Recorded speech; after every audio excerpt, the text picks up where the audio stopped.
NDPS है ये दो तरह के सब्सटेंसेस पे एप्लीकेबल होता है। सेक्शन 22, तो सेक्शन 22 हमारा जो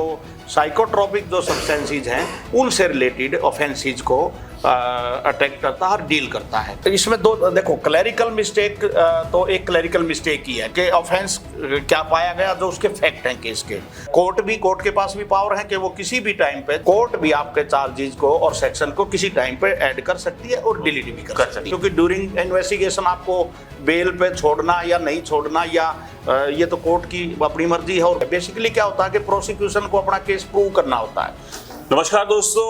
मेरा नाम है राज के वर्मा और आप देख रहे हैं रिपोर्टर जी। एलविश यादव से जुड़े तमाम अपडेट्स हम आपके लिए लगातार लेकर आ रहे हैं। क्या कुछ चल रहा है गांव से लेकर परिवार से लेकर जो फैंस हैं वो क्या कुछ सोच रहे हैं और कोर्ट की कार्रवाई किस तरह से आगे बढ़ रही है। कब तक एलविश को राहत मिल सकती है, कब तक एलविश जो है वो बेल पर बाहर आ सकते हैं, किस तरह की अभी लीगल टेक्निकलिटीज जो है वो फंसी हुई है। कल एलविश को कोर्ट में पेश किया गया था, जो धाराएं लगाई गई थी एनडीपीएस एक्ट की उनमें कुछ संशोधन किया है। तो जो ये संशोधन किया गया है उन धाराओं में क्या कुछ राहत उससे मिलेगी और आगे ये जो कानूनी लड़ाई है वो कितनी लंबी जा सकती है। क्या पुलिस के पास कुछ पुख्ता एविडेंस होंगे भी जिनके चलते ये धाराएं बाद में ऐड की गई थी। ये और पूरी लीगल कहानी क्या है, बचाव की क्या और रास्ते हैं। तो हमारे साथ हरियाणा पंजाब हाई कोर्ट के एडवोकेट एस के दहिया जी हैं। जी। तो दहिया जी से साधारण भाषा में समझने की कोशिश करेंगे कि जो पूरा ये मामला है वो मामला है क्या, ताकि आप लोगों को भी एक क्लैरिटी आए, जो चाहने वाले हैं एलविश को, जो उनके फैंस हैं वो समझ सके कि अभी के जो हालात हैं वो किस तरह के हालात हैं। क्योंकि देखिए इमोशंस अपनी जगह है, लेकिन जो लीगल पहलूज हैं उनको भी समझना बहुत ज़रूरी है। तो हम तमाम तरह की एक्सपर्ट्स को लगातार आप लोगों के लिए लेकर आ रहे हैं अपने इस प्लेटफॉर्म पर। और आपसे रिक्वेस्ट है कि चैनल को आपने अगर सब्सक्राइब नहीं किया तो चैनल को ज़रूर सब्सक्राइब करें। दहिया साहब बहुत बहुत स्वागत है। जी। एक बार थोड़ा समझना चाहेंगे कि जो ये पूरा मामला चल रहा है, हर आदमी समझ रहा है कि किस तरह का ये पूरा केस है। एक वकील के नाते आप इस पूरे केस को किस तरह से देखते हैं और साधारण भाषा में समझे जो आम आदमी भी समझ सके कि ये कितना गंभीर है, कुछ राहत मिल सकती है, नहीं मिल सकती है, भविष्य में क्या दिक्कतें आएंगी और क्या राहत होगी। देखिए, जहाँ तक राहत की बात है वो तो इन्वेस्टिगेशन जैसे कंप्लीट होएगी और एक प्रॉपर इन्वेस्टिगेशन रिपोर्ट जब कोर्ट के सामने फाइल होएगी तो उसके बारे में तो हम कि उसकी ग्रेविटी ऑफेंस की क्या है और कौन कौन से सेक्शन उसमें अट्रैक्ट होते हैं। इनिशियली क्या होता है कि पुलिस जब किसी प्रेमा फेसाई जो चीज़ लगती है या कोई इन्वेस्टिगेशन एजेंसी है वो प्रेमा फेसाई ये देखती है कि आपका केस क्या बनता है, वो सेक्शन एप्लीकेबल है या नहीं है, वो इन्वेस्टिगेशन के साथ साथ उसका खुलासा होता है। और इन्वेस्टिगेशन जैसे आगे बढ़ेगी तो उसमें चीज़ें थोड़ी सी क्लियर होती चली जाएंगी। अभी थोड़ा सा ये कहना जल्दबाजी है कि ऑफेंस की ग्रेविटी कितनी है, क्योंकि ऑफेंस जो है इसमें 3 तरह से डिवाइड किए गए हैं। एक आपकी जो है स्मॉल क्वांटिटी होती है, एक जो मीडियम क्वांटिटी होती है और एक होती है लार्ज क्वांटिटी। तो जहाँ तक स्मॉल क्वांटिटी है उसमें ऑफेंसेस थोड़े से हल्के होते हैं और उसमें सज़ा का जो प्रोविज़न है वो भी कम होता है। तो अभी मैं ये तो नहीं बता सकता कि कितनी क्वांटिटी पुलिस ने अभी उनसे दिखाई है और कितनी क्वांटिटी वो बरामदगी है उससे, क्योंकि अभी ये इन्वेस्टिगेशन के बाद आएगा और मेरे पास क्योंकि उसके डॉक्यूमेंट्स भी नहीं है। तो लेकिन अगर वो कोई क्वांटिटी स्मॉल क्वांटिटी है तो इस केस में जल्दी राहत मिलने की संभावना बनती है। और उसके बाद अगर कोई इसके साथ साथ कुछ एडिशनल ऑफेंसेस भी हैं जिसमें आपका कॉन्स्पिरेसी है या अबेटमेंट है, तो वो ग्रेविटी इस चीज़ पे डिपेंड करती है कि आपने किसी आदमी को कितना उकसाया है किसी ऑफेंस को करने के लिए। अगर उसमें ये प्रूव होता है कि आपने किसी को बिजनेस करने के लिए या इलीगल ट्रेड करने के लिए किसी को अबेट किया है या किसी को कोई मादक पदार्थ जो नशा है वो लेने के लिए कितना उकसाया है, इस तरह के जो चीज़ें होती हैं उसके बाद ही ये क्लियर हो पाता है कि आपका इसकी ग्रेविटी और इसमें राहत मिलने के क्या क्या चांसेस रहते हैं। कल जो एक संशोधन की बात थी, जो 8-20 जो सेक्शन था जिसे कि अब 8-22 कर दिया गया है, तो इसमें कुछ फर्क पड़ेगा? उसमें क्या है कि आपके जो एनडीपीएस है ये 2 तरह के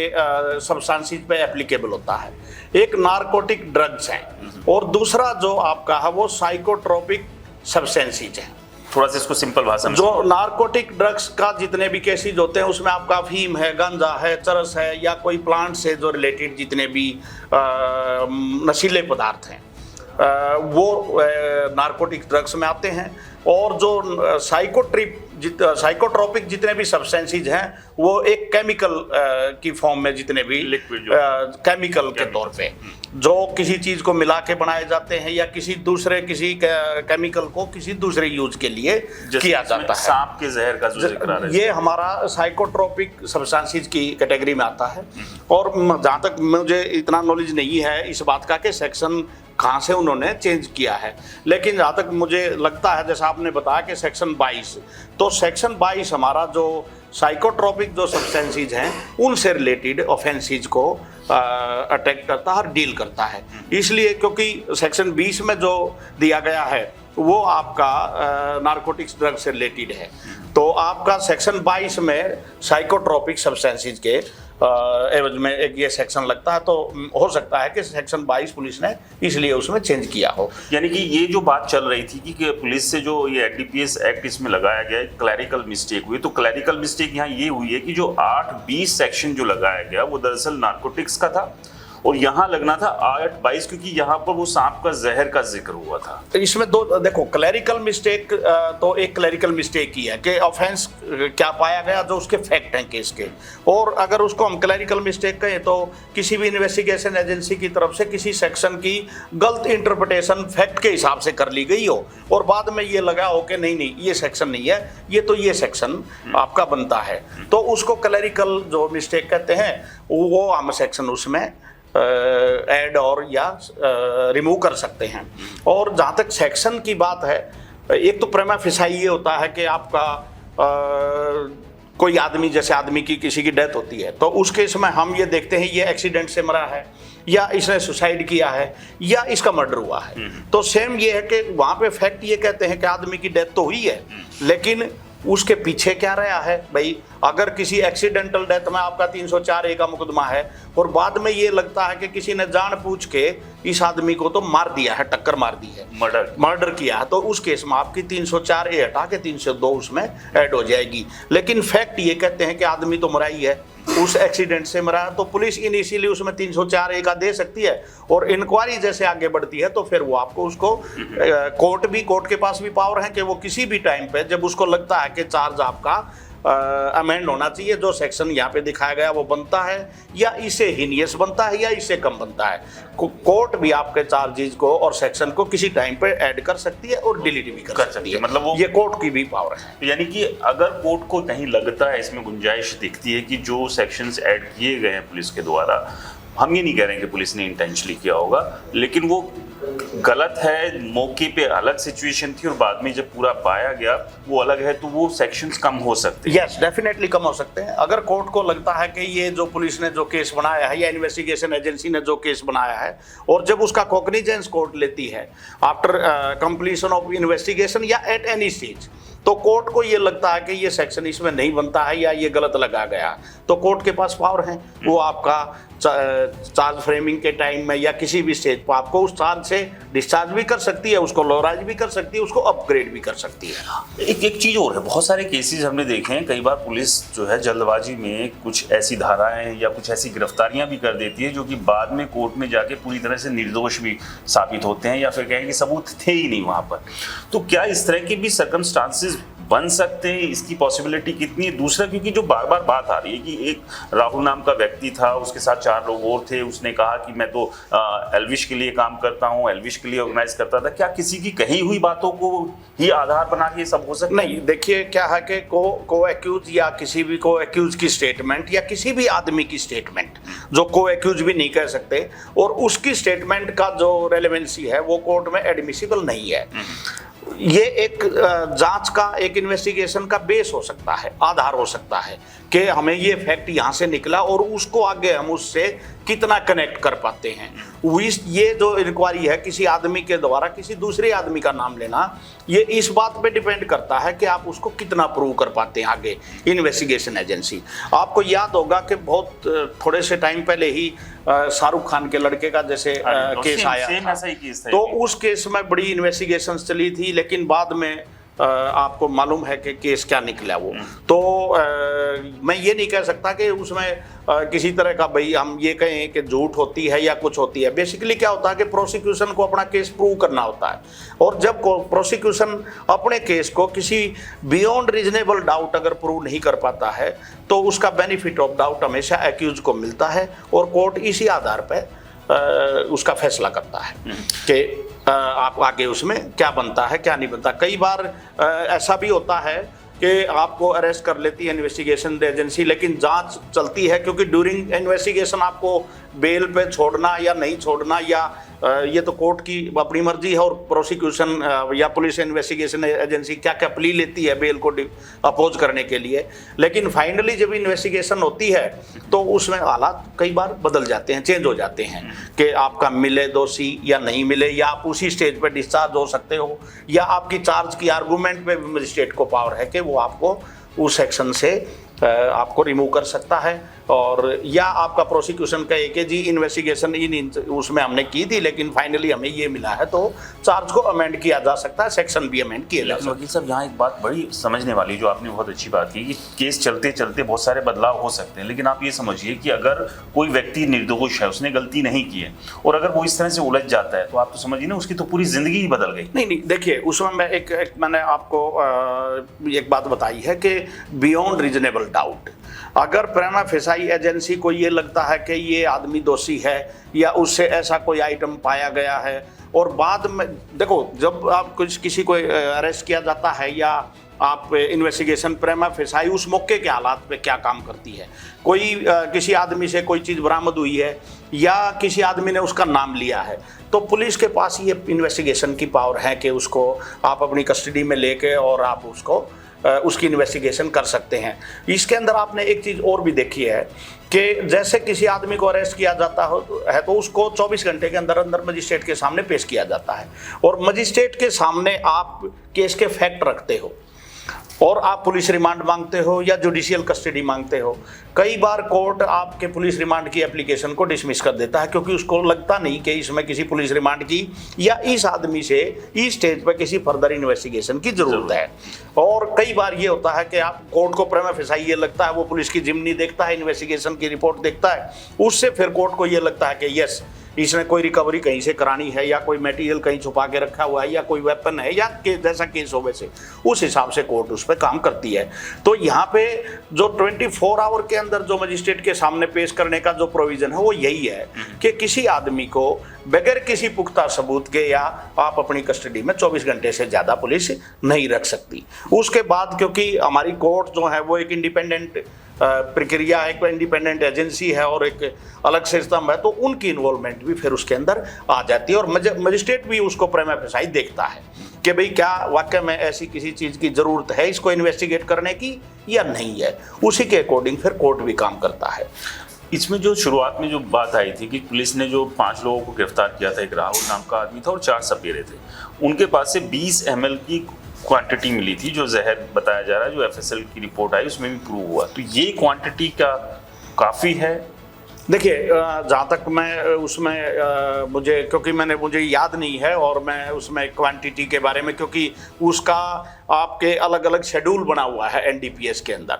कभी कभी किसी आदमी से आपका ज़्यादा क्वांटिटी में भी इलीगल नहीं होता, क्योंकि उसके पास लाइसेंस होता है उसी चीज़ को कैरी करने का। आप किसी मेडिकल स्टोर पर जाएंगे तो आपको जो प्रोहिबिटेड मेडिसिन्स हैं उनका एक पूरा वो मिलेगा, लेकिन उनके अगेंस्ट केस नहीं बनता क्योंकि उनके पास उसका प्रॉपर लाइसेंस है। और उसमें भी 2-3 चीज़ें दी गई हैं कि offences by individual, offences bye group, offences by companies, और अलग अलग चीज़ें दी गई हैं। तो आप क्या कर सकते हैं और क्या नहीं कर सकते ये हमारे NDPS एक्ट के अंदर पर्टिकुलरली मेंशन किया गया है। और क्योंकि पुलिस ने जिस केस में अरेस्ट किया है वो क्वांटिटी जो है स्मॉल है, वो कोर्ट डिसाइड करेगी। और अगर वो लगता है कि एक स्मॉल क्वांटिटी है और या इस तरह का कोई ट्रेड या बिजनेस या कुछ नहीं हो रहा था, तो कोर्ट उसमें निश्चित तौर पे एक राहत कोर्ट दे देती है। इसमें एक चीज हो रही थी कि ट्रेड नहीं किया जा रहा था, ये फाइनेंस करते थे इस तरह के। बेसिकली वही चीज फिर हमारी, क्योंकि वो इन्वेस्टिगेशन के बाद एक ट्रायल का एक मुद्दा है कि भाई आप उसका पर्पज क्या था, आप उसको किस लिए रखे हुए थे। क्योंकि ये मान के चलते हैं कि पुलिस या इन्वेस्टिगेशन एजेंसी के सामने तो हर कोई मतलब ये कहता है कि भाई ये था, लेकिन जब कंप्लीट इन्वेस्टिगेशन हो जाती है, सर्कमस्टांसेस आपके कॉर्पोरेट होते हैं, तो जैसा केस होएगा, आपने देखा होगा बड़े बड़े हीनियस क्राइम्स में भी आदमी को रिलीफ मिल जाता है कई बार, जब लगता है कि ये ऐसा कुछ था ही नहीं जैसा बताया गया है, और उसके हिसाब से जैसा भी आगे फर्दर मिलेगा वो चीज़ें आपको सामने आ जाएंगी, बहुत जल्दी आ जाएंगी। क्योंकि बेल प्रोसेस की बात करें, एनडीपीएस एक्ट कितना देखिए है इसमें मेरे ख्याल से सेक्शन 37 में कोर्ट्स को बेल की पावर्स दी गई हैं। वैसे इस एक्ट के तहत जितने भी ऑफेंसेस हैं वो नॉन बेलेबल हैं और आपके कॉग्निजेबल ऑफेंसेस हैं। तो बेल की जहाँ तक, क्योंकि ये कहीं नहीं लिखा हुआ कि आपका नॉन बेलेबल ऑफेंस में आपको बेल नहीं मिलती हो, क्योंकि बेल तो आपका एक आप कोर्ट को पावर दी गई है। आपको मर्डर में भी बेल मिल जाती है जब आपका लगता है कि आप उसमें शामिल थे ही नहीं, और आपका और भी जो हिनियस क्राइम जो नॉन बेलेबल ऑफेंसेस हैं, ये माइनर सा डिफरेंस है। बेलेबल ऑफेंसेस के अंदर आदमी को बेल एज ए राइट मिलती है। जब आप कोर्ट में किसी को बेलेबल ऑफेंस में पेश करते हो तो मजिस्ट्रेट आपको इमीडिएटली बेल देगा, आपको उसके लिए कोई सेपरेट बेल एप्लीकेशन या उसकी कोई मूव करने की जरूरत नहीं है। वो आपको बेल उसी टाइम आपको जो भी कोर्ट को लगता है कि इतना अमाउंट बतौर श्योरिटी आप जमानत दें और आपको बेल मिल जाएगी। नॉन बेलेबल ऑफेंसेस के अंदर थोड़ा सा ये है कि कई एक्ट्स के अंदर ये लिखा हुआ है कि आपको स्टेट को सुने बगैर आप बेल नहीं देंगे, और आपको नोटिस जो होंगे, या आपको एक कोर्ट कई केसेज में एक वो भी फिक्स कर लेती है कि भाई कम से कम अगर इतने दिनों में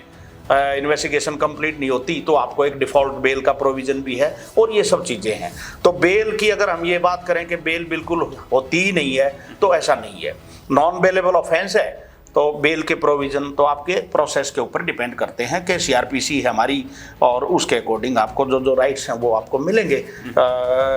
बेल का ऐसा कोई लेकिन जहाँ क्वांटिटी मिनिमम है और स्मॉल है और वो थोड़ा सा जल्दी मिल जाती है, और जहाँ आपको आपके खिलाफ एलिगेशन हीनियस हैं लेकिन प्रूव अगर वो नहीं होते तो थोड़ा सा लेट चीज़ें चलती हैं। तो वो आपके ऑफेंस की ग्रेविटी पे और आपका जो भी आपसे रिकवरी है जो भी आपका उस पर डिपेंड करता है। चार्जशीट इस तरह के केसेस में या हर केसेस का एक टाइम बाउंड होता है? बेसिकली जो हिनियस केसेस होते हैं जहाँ पे आपका उसमें पुलिस को चार्जशीट सीआरपीसी के अंदर जो है थोड़ा सा ज़्यादा टाइम दिया गया है। जो माइनर ऑफेंसेस में अगर कोई बंदा कस्टडी में है तो उसमें थोड़ा सा कम टाइम दिया गया है। तो आपका 60 डेज और 90 डेज का प्रोविज़न है। तो एनडीपीएस में ऐसा स्पेसिफिक नहीं है, लेकिन क्योंकि कैटेगरी थोड़ी हिनियस है तो हो सकता है कि इसमें 90 डेज का आपको दिया गया हो कि आप इसमें चार्जशीट सबमिट करेंगे। किसी कारणवश हम ये मानते हैं कि अगर बेल अभी नहीं मिलती है तो क्या फिर क्या ऑप्शंस बचते हैं उसके बाद? देखिए सबसे बड़ी चीज़ क्या है कि बेल तो आपका राइट आप किसी टाइम भी फाइल कर सकते हैं, लेकिन कई केसेज में इन्वेस्टिगेशन एजेंसी जो है या स्टेट है या प्रोसिक्यूशन है वो आपको इस ग्राउंड पे बेल को अपोज करता है कि जी अभी इन्वेस्टिगेशन पेंडिंग है, और या आप कितने इन्फ्लुएंस पर्सन हैं, या ये लगता है कि भाई आप कहीं भाग जाएंगे या आप दोबारा अरेस्ट नहीं होएंगे। 2-3 चीज़ें आपकी वो कोर्ट उसमें कंसिडर करता है। तो आपका इसी चीज़ पे आपका डिपेंड करता है कि आपकी इन्वेस्टिगेशन कितनी जल्दी होती है। अगर कोर्ट में ये चीज़ आती है कि इन्वेस्टिगेशन अभी पेंडिंग है तो बेल कोर्ट जो है डिनाई कर सकता है, और अगर आप डिफेंस ये प्रूव करने में कामयाब होता है कि जी हम इसमें इस तरह की कोई चांसेस है नहीं, इन्वेस्टिगेशन कंप्लीट हो चुकी है, मेरे अगेंस्ट तो इन्वेस्टिगेशन कंप्लीट हो चुकी है, और ये लगता है कि मैं कहीं इन्फ्लुएंस करूंगा नहीं, या मेरी क्वांटिटी कम थी, या मेरा इसमें डाउटफुल रोल है कि ये हो सकता है पुलिस ने मेरे अगेंस्ट या किसी ने मेरे अगेंस्ट झूठा केस बनाया हो, तो आपको बेल किसी टाइम भी दे सकती है कोर्ट इसको कंसिडर करते हुए। जो आपने कहा इन्फ्लुएंस करने वाली बात, जो सौरभ गुप्ता है और भाई है जिन्होंने एक पूरा मामला दर्ज कराया था। पीएफए के जो अधिकारी हैं उन्होंने एक शिकायत गुड़गांव पुलिस को भी दी थी कि मुझे धमकियां मिल रही है, जान से मारने की धमकी और इस तरह की चीजें। इसके अलावा एक वीडियो वायरल हुआ था एल्विश का, एक मैक्सटन करके एक और यूट्यूबर है, उनके साथ मारपीट का कुछ वीडियो था और वो एक एफआईआर भी गुड़गांव में दर्ज हुई है। क्या ये चीजें भी इस तरह के केसेस में जो दूसरी स्टेट में है वो कंसीडर या वो उस चीज नहीं, देखो जो जिस ऑफेंस में या जिस नेचर ऑफ केस में आपकी बेल को कोर्ट कंसीडर कर रही है, सबसे पहले तो ये है कि आपका देखती है कि आप सिमिलर आपके अगेंस्ट कितने केस पेंडिंग है उसी सेक्शन में। अगर उससे हटके जैसे कोई मारपीट का केस है और आपका ये एनडीपीएस का केस है, तो वो उसकी रेलेवेंसी इस केस से कितनी है, क्या आपने किसी विटनेस के साथ मारपीट की है या कोई आपका वो अलग कोई रोड रेज का मुद्दा था या आपका कोई पर्सनल वो चीजें थी, तो वो इस केस से रेलेवेंसी उसकी नहीं है। दूसरी चीज क्या है कि जो भी पब्लिक सर्वेंट है या वो इन्वेस्टिगेटिंग ऑफिसर है या कोई भी पब्लिक सर्वेंट जो गवर्नमेंट एम्प्लॉइज है, वो उस इन्वेस्टिगेशन में कहीं ना कहीं से तो उसको कोर्ट इन्फ्लुएंस के तौर पर नहीं मानती कि अगर वो ये कहता है जी ये मेरे को धमकाएगा। क्योंकि आप ये देखिए कि कोई भी इन्वेस्टिगेशन एजेंसी है, कोई पुलिस है या कोई भी डिपार्टमेंट है, अगर वो इस तरह के इन्फ्लुएंस की बात करने लग गया तो फिर तो चीज़ें कहाँ बचेंगी। जहाँ इन्फ्लुएंस की बात है तो वो हमारे इंडिपेंडेंट विटनेसेस के जहाँ पे इन्वॉल्वमेंट होती है उन्हीं को देखा जाता है। जैसे किसी केस में कोई कंप्लेनेंट है, प्राइवेट कंप्लेनेंट है, तो उसको खतरा हो सकता है। रेप केसेज में जैसे प्रोसिक्यूट्रिक्स होती है तो कहते हैं भाई बाहर आएगा तो ये उसको धमकाएगा, डराएगा। अगर खुद आईओ ये कहे कि जी ये मुझे भी बाहर आके खतरा पैदा कर सकता है, तो ये चीज़ एडमिसिबल उसमें नहीं है। ये जो इन्फ्लुएंस की बात है ये ओनली प्राइवेट विटनेस जो होते हैं, जो आम पब्लिक के लोग होते हैं, ये उन्हीं पे एप्लीकेबल होती है। बाकी की चीज़ों को उसमें कंसीडर नहीं किया। ये भी चर्चा है कि गुड़गांव पुलिस में जो मामला दर्ज था मारपीट का, वो प्रोडक्शन वारंट पे यहाँ पर लेके आ सकते हैं क्या? बिल्कुल लेके आ सकते हैं। अगर इस केस में कहीं जरूरत है, पुलिस को लगता है कि हमने इसको शामिल तफ्तीश करना है या इसमें अरेस्ट डालना है, तो प्रोडक्शन वारंट पे वो ऑफेंस चाहे मुझे नहीं पता गुड़गांव में जो एफआईआर वो किस सेक्शन में है आपकी। वो मारपीट आपस में हुई थी तो, लेकिन उसमें समझौता भी हो गया था, तो क्या वो स्टैंड करेगी? नहीं, देखो समझौता तो जब आप कोर्ट में अगर किसी नॉन बेलेबल ऑफेंस में अगर पेश होते हैं, जाते हैं और वहाँ पे आप बेल के टाइम कोई कंपाउंडेबल ऑफेंस के अंदर अगर आप किसी ऑफेंस को कंपाउंड करते हैं तो वो चीज़ उसकी रेलेवेंसी है। और अगर वो आउट ऑफ कोर्ट आपकी सेटलमेंट होगी है और कंपाउंडेबल ऑफेंस और पुलिस को आपने इसी तरह का कोई एफिडेविट नहीं दिया है कि जी हमारा आपस में समझौता हो गया और इस एफआईआर को अब हम आपको ऐसा कर सकते हैं, तो उसमें एफिडेविट्स के भी आप पे अगर कोई कम ग्रेविटी का या कोई माइनर से ऑफेंसिज है तो पुलिस उसको एफआईआर को कैंसिल कर सकती है। मारपीट वाले मामले में मारपीट वाले मामले की वही मैं बात आपको बताने की कोशिश करूँ कि आपका 323 का मामला है या 325 है, उसमें 326 है या उसमें 307 के सेक्शन लगे हुए हैं, तो वो उसी पे डिपेंड करता है। अगर वो माइनर सा कोई का सुनी और एक छोटा मोटा ऑफेंस है तो उसमें आपका कंपाउंडेबल ऑफेंस की लिस्ट में वो आता है और वो कंपाउंड हो सकते हैं ऑफेंसिज, वो कोर्ट में भी हो सकते हैं। अगर वो किसी ऐसा ऑफेंस है जो नॉन कंपाउंडेबल है उसके लिए हम हाई कोर्ट को अप्रोच करते हैं और हाई कोर्ट ये देखता है कि as per the circumstances of case आपका क्या बनता है, तो वो ऑफेंस कंपाउंड किया एफआईआर को की जा सकती है। हाई कोर्ट को 482 में पावर्स हैं, वो इस चीज को ध्यान में रखते हुए किसी भी उसको कर सकती है। जी जी। इसके अलावा जो ये एफआईआर दर्ज हुई थी नोएडा में, अलग अलग सेक्शन लगाए थे, 9, 48 से 49, 50, 51, 120 भी, ये कुछ गंभीर धाराएं हैं या ये माइनर? देखिए 120 भी आपकी एक कॉन्स्पिरेसी की है तो उसमें मेन ऑफेंस के ऊपर डिपेंड करता है। 120 भी आपकी अगर मर्डर में लगी है तो उसके साथ ही पड़ी जाएगी, अगर वो आपकी 323 में लगी है तो वो 323 में ही पड़ी जाएगी। तो 120 भी का तो नेचर जो मेन ऑफेंस है उसके हिसाब से आपका क्या क्या आपके खिलाफ जो भी फैक्ट हैं उस हिसाब से जो एफआईआर है उसी पे काम करता है। इतना सीरियसनेस की तो एफआईआर देखने के बाद ही बता सकते हैं कि वो कितना सीरियस है कितना नहीं है। एक बात और भी रही है, कई बार इन्वेस्टिगेटिव एजेंसी से गलतियां भी हुई हैं, जैसे आरुषि मामला ले लीजिए, सीबीआई लास्ट तक प्रूव नहीं कर पाई कि भी पेरेंट्स भी इसमें शामिल थे या नहीं थे। आपको याद होगा गुरुग्राम में एक स्कूल का मामला था जिसमें एक ड्राइवर को पुलिस ने अरेस्ट कर लिया था, लेकिन बाद में कुछ और पता लगा। तो इस तरह की जब परिस्थितियां बनती हैं तो जिन लोगों के खिलाफ इस तरह की चीज़ें चलती है उनके पास फिर क्या बचता है? क्योंकि अगर वो लंबी लड़ाई चली गई तो कैरियर, सोसाइटी में नाम, फेम सब खराब हो जाता है। नहीं, ये आप बिल्कुल ठीक कर रहे हैं, लेकिन दो तरह के ऑफेंसेज हैं। आप एक तो प्राइवेट कंप्लेंट बेसिस ऑफेंसेज हैं जिसमें आपने किसी के खिलाफ कोर्ट में एक प्राइवेट इस्तगासा दायर किया और कुछ ऐसे सबूत जो आपके फौज हैं, जो आपने खुद से बनाए हैं और कोर्ट के सामने पेश किए हैं। उस केस के अंदर आपका 340 बनती है कि भाई आपने झूठे सबूत पेश किए हैं। उसमें आपको डेफामेशन भी बनती है और सारे सेक्शन जो आप अपनी पब्लिक लाइफ के और जो भी आपके जो आपको डिफेम किया गया है उसके अगेंस्ट आपके पास रेमेडीज हैं। स्टेट केसेस के अंदर जब हम इसी तरह की बात करते हैं, या तो उस केस में इन्वेस्टिगेशन एजेंसी को भी किसी तरह के फॉल्स डॉक्यूमेंट किसी कंप्लेनेंट ने या किसी विटनेस ने दिए हों और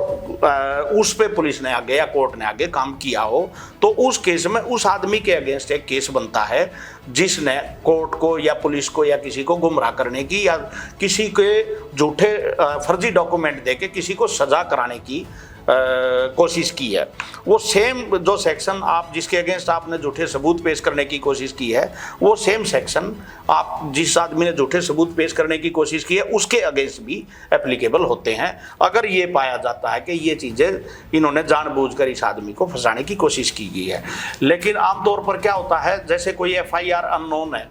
कि भाई आपका कोई डेड बॉडी मिलती है और आपको पता ही नहीं है, या हिट एंड रन का कोई एक्सीडेंट का केस है, तो उस केसेज में पुलिस जो है वो सरकमस्टांसेस के ऊपर काम करती है और सरकमस्टांसेस आपको कहाँ ले जाते हैं उस हिसाब से उसमें पुलिस रिएक्ट करती है और केस दायर करती है। क्योंकि पुलिस एक इंडिपेंडेंट इन्वेस्टिगेशन एजेंसी है और किसी आदमी से पर्सनल एनिमिटी जब तक प्रूव ना हो, जिस आदमी ने आपके खिलाफ कोई खुद रंजिश रखते हुए कोई डॉक्यूमेंट या कोई केस दायर करने की कोशिश नहीं की हो, तब तक पुलिस के अगेंस्ट या स्टेट के अगेंस्ट आप इस तरह के कोई डेफामेशन का या इस तरह का केस फाइल नहीं कर सकते। क्योंकि वहाँ पे चीज़ें क्या होती हैं कि प्रोसिक्यूशन आपको बियॉन्ड रीजनेबल एक फेल रहता है, बियॉन्ड रीजनेबल डाउट प्रूव करने में, और कोर्ट आपको बरी करता है। ये चांसेस तो फिर हैं कि भाई आप बरी हो गए, उसके बाद फिर आपका जो भी टाइम जेल में गया है, या कई केसेज में आप देखते हैं कि हाई कोर्ट से बरी हो जाता है या सुप्रीम कोर्ट से, तो कई बार लोग अननेसेसरी बरी तो हो जाते हैं बाद में जाके, पर अननेसेसरी जो आपकी लाइफ गई है उसका तो उसके ऊपर तो अभी मेरे ख्याल से और काम करने की ज़रूरत है सरकारों को कि उसकी क्या क्या रेमेडी की जा सकती है। कई केसेज में कंपनसेशन स्टेट की तरफ से दिया भी गया है कि आपको बगैर ट्रायल के या कोई गलती से या किसी भी वजह से आपका जेल में कोई बंदा बेलेबल ऑफेंस में या इस तरह के केसेज में, तो कई बार कोर्ट्स उसमें मुआवजा दिलवाती हैं। लेकिन मसला वही है कि देखिए कुछ जगह वो मुआवजा ठीक है राहत दे सकता है, लेकिन बहुत सारी जगह अगर सोसाइटी में नाम खराब हो जाए, बाकी जगह नाम खराब हो जाए, तो वो वापस कर नहीं उसका तो फिर वापस तो आप सोच ही सकते हैं कि वापस तो आप किसी को नहीं कर सकते। अब जैसे आर्यन खान वाला ही मामला ले लीजिए कि ठीक है वो बरी हो गए, सब कुछ हो गया, लेकिन अभी भी एक बड़ा तबका है जो ये मानता है कि नहीं नशेड़ी गंजेड़ी चसेड़ी इस तरह का होगा, मतलब इस तरह की चीजें आपके कैरेक्टर के साथ हमेशा जुड़ जाती है। आप उस मामले पर राज जी देखेंगे, जैसे रेप के केसेज में जो एक्यूज है कई बार बरी हो जाता है, लेकिन आपका समाज में थोड़ी सी ये चीजें आती हैं, मतलब हमेशा फिर वो शक की निगाह से देखा जाता है। फिर कुछ लोग उसको फेवर में मानते हैं, कुछ उसके अलग रीजन से ले लेते हैं कि भाई पता नहीं कैसे छूट गया होगा या कैसे होगा। बिल्कुल ये चीजें आपका थोड़ा सा आपके साथ लगी रहती हैं, ये चीजें तो आपकी तो इस केस में क्या लगता है, क्योंकि देखिए तमाम जो लोग हैं परिवार के लोग हैं जो अभी हमें देख भी रहे हैं, वो सभी लोग, क्योंकि बहुत एक बड़ा तबका है जो कि बहुत पसंद करता है एलवीश यादव को, और बड़ा कंसर्न है वो इस बात को जानने के लिए कि भी उनका भाई, उनका दोस्त, उनका परिवार का बच्चा कब जेल से बाहर आ जाएगा। तो क्या लग रहा है अभी थोड़ा लंबा चला जाएगा या कुछ राहत कब मिल सकती है, मतलब निराश होने की बहुत ज्यादा जल्दबाजी? देखो अभी अगर हम एक स्टेज की बात करें तो, क्योंकि अभी अरेस्ट चल ही रहे हैं और नए फैक्ट अभी केस के अंदर आ रहे हैं, तो अभी मैं ये तो नहीं कह सकता कि आपको इस केस से कितना जल्दी राहत मिलने की उम्मीद है। लेकिन जैसे इन्वेस्टिगेशन कंप्लीट होएगी तो आपका जैसा भी केस आपका निकल के आता उसके हिसाब से आपको जाहिर तौर पे राहत मिलेगी ही मिलेगी, अगर आपका उसमें कोई इन्वॉल्वमेंट नहीं पाई जाती है। और जहाँ तक परिवार की और ऐसी चीज़ें हैं तो आप देखते हैं कि कई बार क्रिमिनल ऑफेंसेस के अंदर लोग परिवार और ये सब चीज़ें तो फेस करता ही है, उस अंदर वाले बंदे से या बाहर उन लोगों को ज़्यादा तकलीफें कई बार होती हैं उसमें। लेकिन कई लोग ये है कि भाई हमारी कानूनी प्रक्रिया है, हमारे न्यायालय हैं, वो लगता है कि आपको ठीक ही करेंगे, जैसा भी होता है वो, जैसा केस आपके सामने आएगा तो तुरंत वो आपको अगर बनता है और आप ये लगाते हैं कि आपके पॉपुलैरिटी से या इस वजह से आपसे कोई जलन रखते हुए या कोई इस तरह की चीज़ें आपके साथ की गई हैं, तो कोर्ट कॉम्पिटेंट है उस काम को करने के लिए, वो आपको इस चीज़ को भी कंसिडर किया जाता है। तो यानी कि निराश होने की कोई इतनी अभी इस स्टेज पे तो हम नहीं कह सकते कि आगे क्या, क्योंकि अभी बहुत जल्दी आ जाएगा, अभी तो फटाफट कार्रवाई चल ही रही है जो। तो यानी कि उम्मीद है कि जल्द इसमें कुछ ना कुछ राहत भरी खबर आ सकती है। तो निराश अभी होने की जरूरत नहीं है, क्योंकि देखिए केस चल रहा है, थोड़ा सा टफ टाइम है। अब अगर एल्विश बेगुनाह है तो जाहिर सी बात है कोई कुछ नहीं बिगाड़ सकता है, बिल्कुल इंसाफ मिलेगा। हाँ। अब लेकिन वो समय के साथ जिस तरह से इन्वेस्टिगेशन आगे बढ़ेगी, किस तरह के क्या सबूत है, क्योंकि अलग अलग तरह की बातें भी मीडिया के जरिए आ रही है कि एल्विश ने अपना गुनाह कबूल कर लिया, ये मतलब इस तरह की जो नहीं, देखिए क्या होता है कि इस पर मैं छोटी सी बात बताऊंगा आपको। बिल्कुल जो हमारा डिस्क्लोजर स्टेटमेंट होती है, पुलिस जब आपको अरेस्ट करती है, एक डिस्क्लोजर स्टेटमेंट आपकी पुलिस लेती है, जो कि डिस्क्लोजर स्टेटमेंट जो वो पुलिस के सामने दी गई है वो कोर्ट में एविडेंस में एडमिसिबल नहीं है। तो अब वो एजेंसी, इन्वेस्टिगेशन एजेंसी आपका किस उसमें, तो हम उसको गुनाह कबूल, पुलिस के सामने दिए गई स्टेटमेंट का तो हम ये नहीं कह सकते कि उसने अपना गुनाह कबूल कर लिया है। पर वो क्योंकि आपकी डिस्क्लोजर स्टेटमेंट है, उसमें आपके और फैक्ट क्या क्या निकल के आते हैं, भाई आपसे कोई रिकवरी है या आपका कोई है, तो उसी से उसको कॉर्पोरेट करके उसकी चीज़ें दिखाई जाती हैं। तो मजिस्ट्रेट आपसे पूछता है कि आप गिल्टी प्लीड करते हैं या आप ट्रायल फेस करेंगे। अगर वो बंदा वहाँ पे कोई भी एक्यूज है ये कहता है कि जी मैं गिल्टी प्लीड करता हूँ, तो उसको हम जुर्म कबूल करना कहते हैं। बाकी अभी इस स्टेज पे तो या जज के सामने या किसी ऐसे बाहर किसी इंडिपेंडेंट आदमी के सामने एक्स्ट्रा जुडिशियल कन्फेशन जिसको हम कहते हैं, अगर वो कोई चीज़ आती है तब उसकी रेलेवेंसी, अदरवाइज इसमें ऐसी कोई बात नहीं होती है। नहीं, चलिए बहुत बहुत शुक्रिया एडवोकेट एस.के. दहिया जी। तो तमाम, मुझे लगता है कि जो भी लोग अभी देख रहे हैं हमारे इस इंटरव्यू को, आप लोगों के तमाम सवालों के जवाब आप तक पहुंचे होंगे। और अभी क्योंकि चीज़ें चल रही है, तो ऐसे में किसी भी तरह के कयास लगाना बहुत जल्दबाजी होगी, किसी भी तरह की आशंका पैदा करना बहुत जल्दबाजी होगी। समय लग सकता है, लेकिन कहते हैं ना कि बुरा वक्त आया है तो वो बुरा वक्त भी बीतेगा। अगर गलती नहीं की है तो जाहिर सी बात है कोर्ट है, न्यायालय है, वो उस पर न्याय करेगा। लेकिन अगर गलती है तो जाहिर सी बात है उसके भी अपने बिल्कुल प्रावधान है और बाकी सब चीजें। तो चलिए बहुत बहुत शुक्रिया आपका भी, आप सभी का। और आपसे एक बार फिर से रिक्वेस्ट, अगर चैनल को सब्सक्राइब नहीं किया तो चैनल को जरूर सब्सक्राइब कीजिए। एल्विश से जुड़े तमाम मुद्दे, बातें हम आप तक पहुंचा रहे हैं, तमाम एक्सपर्ट के साथ एक एक जो क्वेरी है आपकी, वो आपके सामने उसको क्लियर करने की कोशिश कर रहे हैं। परिवार, गाँव के लोग, फैंस, सबकी बातें जो है हम अपने इस प्लेटफॉर्म के जरिए आपके सामने, आपके साथ शेयर कर रहे हैं। नमस्कार।